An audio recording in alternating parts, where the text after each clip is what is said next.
Assalamualaikum warahmatullahi wabarakatuh.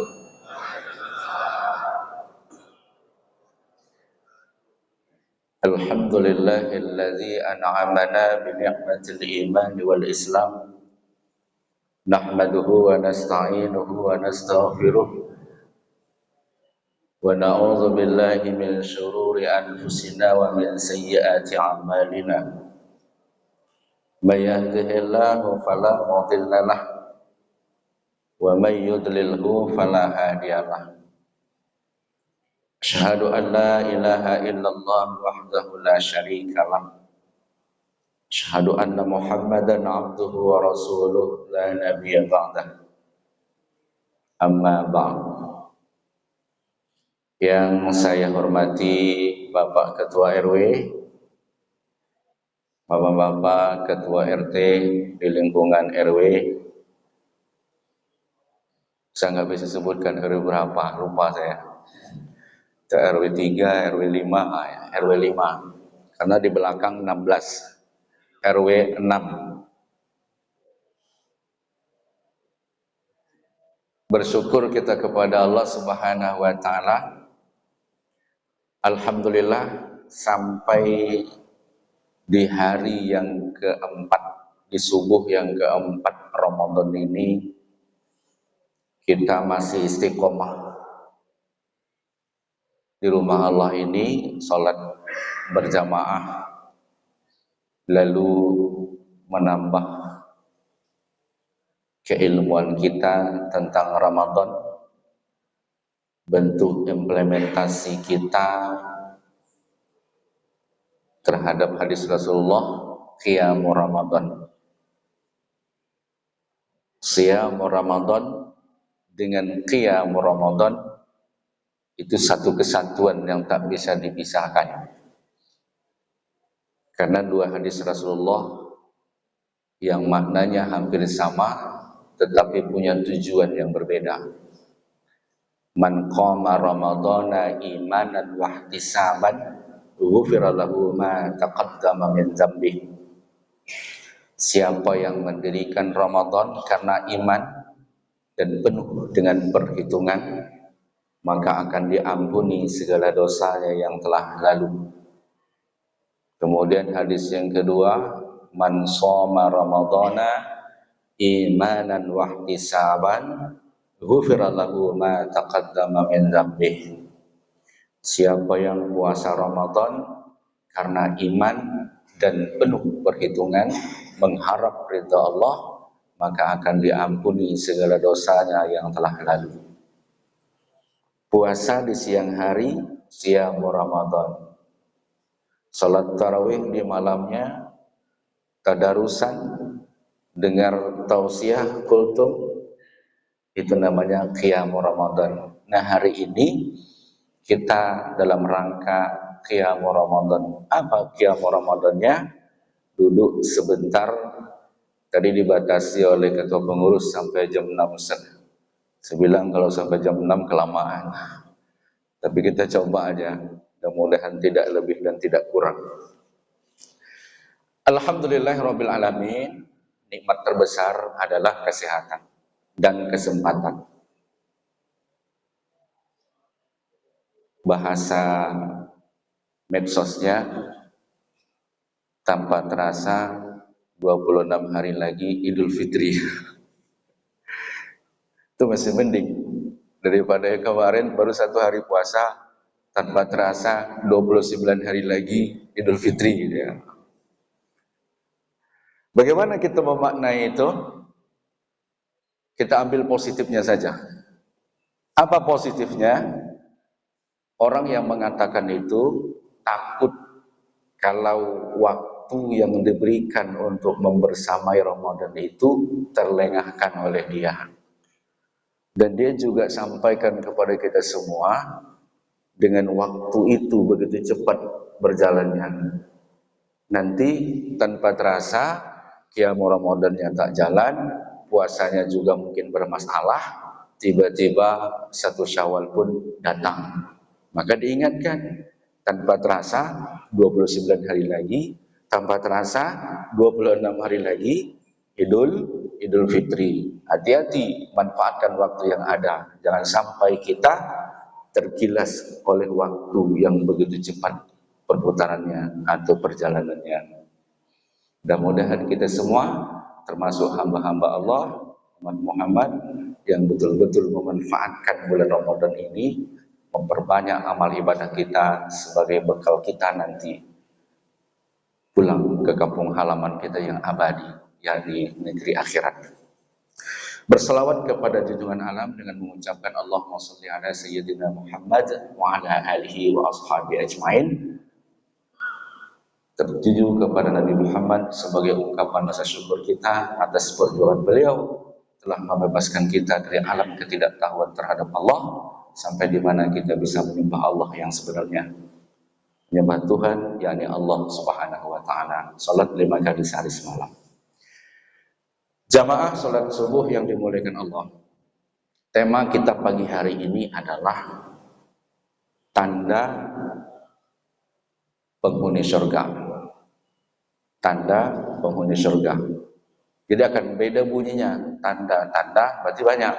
Tanda berarti satu. Sebenarnya tanda itu banyak. Gitu. Dari hadis itu ada yang mengatakan bahwa surga merindukan 4 orang. Al-jannatu mushtaqatun ila arba'ati nafarin. Surga merindukan kepada 4 orang. Pertama, baca Quran. Kedua, jaga lidah. Yang keempat, memberi makan orang yang kelaparan. Yang ketiga, memberi makan orang yang kelaparan. Yang keempat adalah puasa di bulan Ramadan. Nah, itu dalam hadis. Nah, kita akan merujuk pada Al-Quran.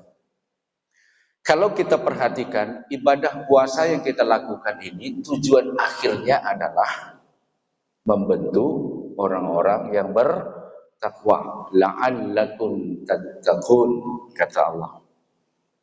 Ya ayyuhalladzina amanu kutiba alaikumusiyam kama kutiba alal ladzina min qablikum la'allakum tattaqun. Hai orang beriman, diwajibkan kepada kalian puasa sebagaimana diwajibkan kepada orang-orang sebelum kamu. Semoga dengan ibadah puasa kamu menjadi orang yang bertakwa. Jadi takwa itu yang akan kita capai, dan takwa itu pula yang menjadi tanda orang bakal masuk syurga. Allah sebutkan di dalam Al-Quran surah Ali Imran ayat 131, ayat 131 dan seterusnya, bahwa syurga itu luasnya sama dengan langit dan bumi. Syurga itu diperuntukkan kepada orang-orang yang bertakwa. Bunyi ayatnya, wasari'u ila maghfiratin mir rabbikum wa jannatin arduha as-samawati wal ardh u'iddat lil muttaqin. Segera kepada ampunan Allah dan syurga. Syurga itu dipersiapkan untuk orang-orang yang bertakwa. Ramadan akan membentuk pribadi yang bertakwa, dan ketika hamba Allah sudah bertakwa pasti masuk surga. Itu janji Allah, itu dipersiapkan untuk orang-orang yang bertakwa. Lalu apa isi takwa itu? Ini disebutkan di dalam Al-Quran tersebut, lanjutan ayatnya, allazina yunfikuna fis sarra'i wad dharra.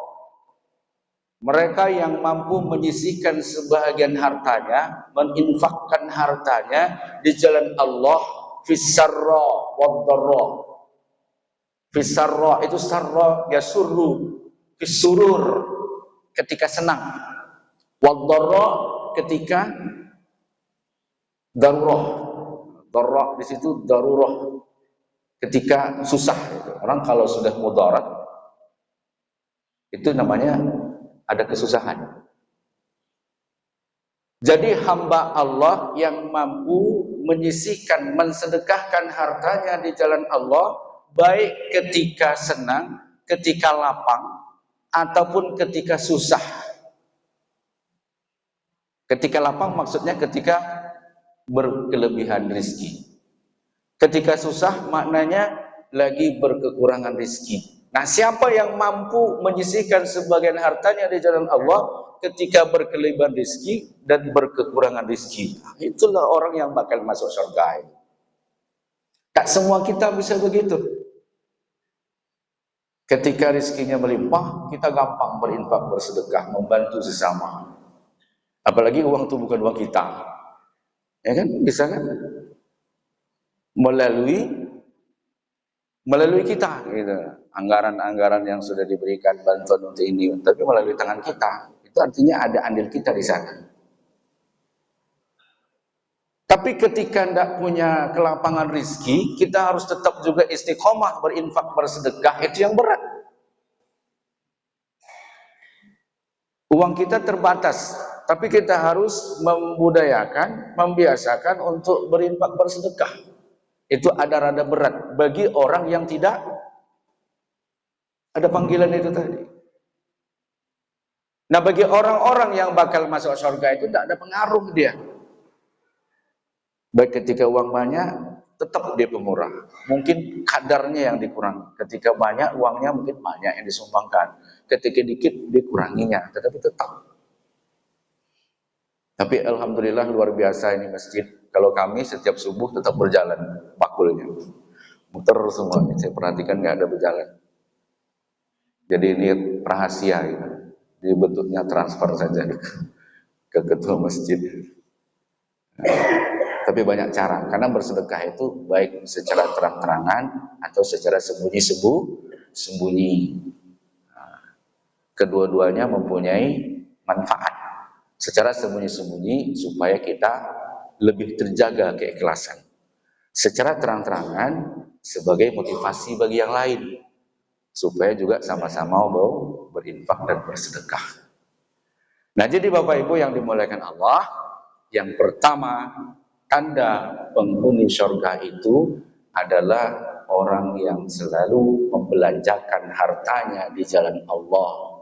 Orang yang selalu menginfakkan dan mensedekahkan hartanya di jalan Allah, baik ketika lapang, senang, atau ketika susah. Itu yang pertama. Yang kedua, hamba Allah di bulan puasa ini selalu ingin membersihkan dosa-dosanya, istighfar. Ya, istighfar ilallah. Karena kalau kita melihat Ramadan ini maknanya banyak Bapak Ibu. Di antara makna Ramadan itu maknanya adalah di Arab digunakan istilah kata Ramadan itu, ini tinjauan ilmu linguistiknya, ilmu kebahasa Araban, bahwa ketika kemarau panjang itu ada daunan yang ada daunnya, kemudian gurun Sahara itu berdebu, hewan-hewan ternak pun susah untuk mendapatkan air gitu. Ketika kemarau panjang, turunlah hujan lebat. Nah, itu Ramadan namanya. Hujan itulah yang membersihkan debu-debu itu. Hujan itulah yang menyuburkan tanah-tanah. Hujan itulah yang menyuburkan tanam-tanaman pepohonan. Hujan itu pula yang membersihkan segala macam karat-karat debu. Nah, itu namanya Ramadan. Jadi kalau kemarin hujan lebat, ya disertai dengan butiran-butiran es. Saya kebetulan rumah Perumnas di belakang. Ini apa jatuh? Kayak kerikil jatuh. Dia sempat muter-muter, biasa nggak pernah bunyi seperti itu. Ternyata ada butiran es jatuh. Nah, itu jangan Bapak Ibu heboh pula. Ini ada apa nih, petanda apa nih? Tidak ada apa-apa, itu proses alam. Jadi kalau Ibu nanti coba Bapak Ibu ya browsing aja di internet, kenapa terjadi hujan es. Jangan bingung, oh, panas seterik itu tiba-tiba hujan es. Ini ada apa nih? Teguran Allah? Enggak. Bukannya secara ilmiah, ada proses yang terjadi di situ. Tidak ada masalah. Ya, justru lebih enak ya. Tinggal pas kasih tehnya saja lagi atau sirupnya aja lagi udah selesai gitu. Gitu ya. Itu rahmat Allah. Lalu yang kedua makna Ramadan itu membakar. Apa yang dibakar? Dosa. Selama 11 bulan sepanjang tahun kita hidup, tentu banyak dosa-dosa kita, banyak kesalahan kita. Lalu dengan Ramadan ini kita coba membersihkan karat-karat dosa dan kesalahan itu. Itu makna Ramadan. Bagaimana kita bisa membersihkannya? Kita yang benar-benar memanfaatkan Ramadan ini untuk ibadah-ibadah yang fungsinya adalah tak lain dan tak bukan untuk mengikis segala bentuk karat-karat itu. Apa diantaranya? Jangan merasa jangan ketinggalan. Maka konsep ihtisaban itu tadi dalam hadis perlu kita terapkan. Apa makna ihtisaban itu? Selalu ini berkata ihtasaba yahtasibu, hasiba yahsibu itu awalnya bisa bermakna muhasabah, menghitung, introspeksi. Ya, ihtisaban itu penuh perhitungan, pelit gitu. Pelitnya dalam artian dalam waktu yang diberikan oleh Allah selama 1 bulan ini dia pelit itu memanfaatkannya. Itu orang begitu tuh bakal masuk surga itu. Pelitnya maksudnya apa ini? Ini kalau saya tak ngaji berapa kerugian saya? Ini kalau saya tak dengar tausiah ba'da subuh menjelang syuruk, apa nih kerugian bagi saya? Dia selalu merasa begitu. Itu tak semua orang seperti itu. Dan itu harus ada. Karena itu salah satu jalan untuk menghapus segala dosa kita. Ihtisaban. Penuh perhitungan. Duduk-duduk daripada buka HP, mendingan buka Al-Quran. Ustaz sekarang tidak zaman lagi Al-Qurannya manual, pakai HP sekarang. Iya, bagus juga, tapi jangan sebentar aja di situ, tiba-tiba ke lain perginya. Gitu. Emang sekarang ini luar biasa, nggak bisa dipungkiri orang yang paling dekat sama kita adalah gadget ini. Itu tidak bisa dipungkiri. Itu mungkin kalau kita survei rata-rata pegang HP semua, tapi alhamdulillah ini nggak ada, termasuk saya. Saya kalau pergi malam-malam pun nggak saya bawa HP itu. Takut nanti pas sedang ini berbunyi dia kan. Saya tidak pernah bawa saya. Kata orang rumah saya, bawalah HP bang, mana tahu ada apa-apa nanti. Biar aja lah itu. Nggak usah dibawa. Usaha itu kan supaya khusyuk. Coba kalau saya bawa HP, tiba-tiba orang kan nggak tahu saya sedang apa. Di teleponnya, tadi angkat susah. Masih angkat, pasti bapak ibu ini Ustaz ngapa pula ini. Ya kan? Nah, jadi bapak ibu yang dimuliakan Allah, yang kedua adalah kita tidak tinggal diam terhadap dosa yang kita lakukan. Di bulan puasa ini kita ihtisaban. Ihtisaban yang pertama, kita penuh perhitungan, tidak mau ketinggalan waktu-waktu yang Allah berikan, kita manfaatkan untuk qiyamul Ramadan. Apa itu qiyamul Ramadan? Salat tarawih tidak tinggal, mengaji tidak tinggal. Ya kan? Sudahlah mungkin 11 bulan yang lalu, kadang-kadang kita ngaji, kadang-kadang enggak. 11 bulan yang kemarin. Maka di Ramadan ini perbanyaklah mengaji. Ya, pembiasaan. Nah, mudah-mudahan itu bakal menghapus segala dosa kita. Diawali dengan puasa, qiyamul Ramadan, dan amal-amal yang lainnya dalam rangka menuju takwa itu. Nah, itu komponen pembentukan takwa itu. Itu yang kedua. Tinggal 5 menit lagi Ustaz. Baik, kita masuk yang ketiga. Yang ketiga, tanda-tanda orang bakal masuk surga itu adalah wal afina 'anin nas. Wal afina 'anin nas itu maknanya saling memaafkan sesama manusia. Kemarin saya lihat berita itu tukang driver dengan parkiran McD Sudirman bertumbuk dia. Nah, memang kalau di bulan puasa ini panas saya tengok. Bisa dilihat Bapak Ibu, kalau Bapak Ibu siang-siang, apalagi matahari panas, itu di jalan itu perhatikanlah bagaimana orang-orang yang sedang berpuasa di jalan itu tak ada memberi maaf itu, pemarah. Apalagi kalau ada menjelang Idul Fitri itu, apalagi di pusat perbelanjaan, Ramayana, Mall dan segala macam. Tengok di tukang parkir. Apalagi parkiran yang di jalan-jalan. Nah, kalau di mall masih mending, nggak bisa marah-marahan karena pakai antrian. Yang di jalan, Ramayana pasar bawah lah, yang Sudirman, tengok di jalan itu parkir lah, dikit aja salah, tinju. Kalaupun tak bertinju sudah lain muka atau musuhnya. Jadi tidak ada saling memaafkan, kemarahan pun tak mampu dikendalikan. Sebenarnya puasa Ramadan itu salah satunya adalah untuk mengendalikan amarah itu, untuk mengendalikan hawa nafsu itu. Ini terbalik ketika Ramadan, amarah tak terkendali, pemarahnya minta ampun, salah dikit saja, masya Allah. Nah, itu kan kita artinya tidak berhasil kita meredam itu. Nah, tanda orang-orang bakal masuk surga itu dia tidak memarah, karena Rasulullah itu tidak memarah. Rasulullah itu menyebutkan, mengingatkan dalam sebuah hadisnya, la taghdab faradda miraran. Jangan kamu marah, diulang sampai berkali-kali supaya kita jangan marah.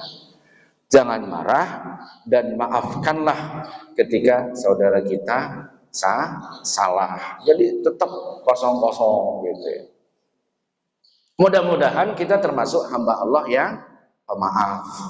Wal afina 'anin nas, saling memaafkan sesama manusia. 3, 4. Tanda penghuni surga itu adalah mereka yang selama ini berbuat tak benar, ada yang kurang tepat dalam ajaran kita, dihentikan itu. Wallazina idza fa'alu fahishatan aw zalamu anfusahum dzakarullaha fastaghfiru lidzunubihim. Mereka yang apabila melakukan fahisyah, ketidakbetulan, kesalahan, kejahatan, dia ingat itu dan itu dihentikannya dan berjanji tidak akan mengulangi. Dia tidak akan ulangi, dan itu tanda-tanda bakal masuk surga. Yang terakhir adalah mereka yang selalu berbuat ihsan, mereka yang selalu menjadi orang-orang yang berbuat baik, saling bantu, saling tolong, ya, saling merasakan penderitaan saudara-saudara kita yang mungkin tidak seberuntung kita. Nah, prinsip semacam itu, hati semacam itu ada pada seseorang itu, maka itulah calon penghuni surga. Bapak Ibu yang dimuliakan oleh Allah Subhanahu wa taala, itulah kajian kita pada pagi hari ini. Mudah-mudahan menjadi bekal kita dalam menjalankan ibadah, terutama ibadah puasa Ramadan dan amaliah lainnya yang ada kaitannya dengan ibadah Ramadan. Dan mudah-mudahan kita akhirnya nanti menjadi hamba Allah yang bertakwa. Dan di dalam ketakwaan itu ada beberapa hal yang sudah kita jelaskan tadi. Di antaranya adalah minta ampun terhadap dosa yang telah kita lakukan, rajin berinfak dan bersedekah, saling memaafkan, menahan amarah, dan suka berbuat kebaikan. Demikian, mudah-mudahan ada barokahnya. Terima kasih atas segala perhatian. Mohon maaf atas segala kekurangan. Billahi taufiq wal hidayah. Assalamualaikum warahmatullahi wabarakatuh.